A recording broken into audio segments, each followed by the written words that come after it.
Sir मैं बात यहाँ से शुरू करूंगा, जिसने सबक याद किया उसे छुट्टी ना मिली।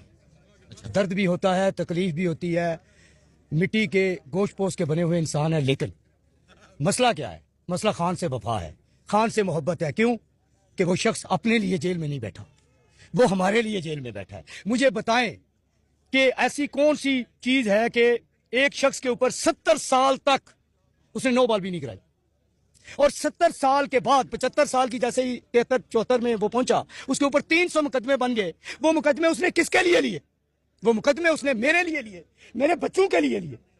आज उसकी बहनें, मैं यकीन करे 400 प्लस थी मेरी शुगर, मैं कोई एहसान नहीं जता रहा, लेकिन मैं क्यों आया जब मैंने पिछली मंगल को देखा कि मेरी माँ पे, मेरी बहनों पे पानी फेंका गया।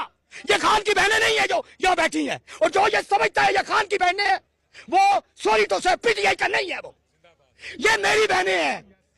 क्यों? कल कायदे आज़म मोहम्मद अली की जिना की बहन, उनके ऊपर तशद्दुद किया गया, उन्हें जलील किया गया, उन्हें गालियां दी गई, लेकिन हमने यही समझा कि वो कायदे आज़म मोहम्मद अली जिना की बहन है। अगर आज हमने ये ना समझा कि ये हमारी बहनें हैं, तो कल हमारे ऊपर कोई एहसान करने वाला नहीं होगा।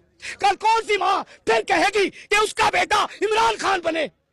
मैं इस पूरी कौम से सवाल करता हूं, जो इस वक्त रजाइयों में बिस्तर में बैठे हैं, जो हमारे एमपी हैं, पीटीआई के कैंडिडेट हैं, जो अपने पैसे बचा रहे हैं, अपने असासे बचा रहे हैं, मैं उनसे सवाल करता हूं।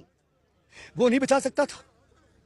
वो अपने असासे, अपना खानदान नहीं बचा रहा, अपनी बहनें बच्चे तो उसने आज से कितना अर्सा पहले हम पे कुर्बान कर दिए।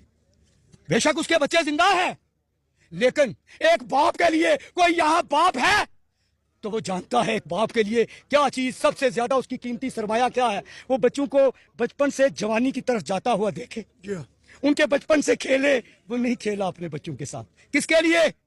किसके लिए? दुनिया की सबसे अमीर औरत से उसकी शादी हुई, और किसके लिए उसने कुर्बान किया? उसको पाकिस्तान के लिए। जाती उनके कोई मामला नहीं।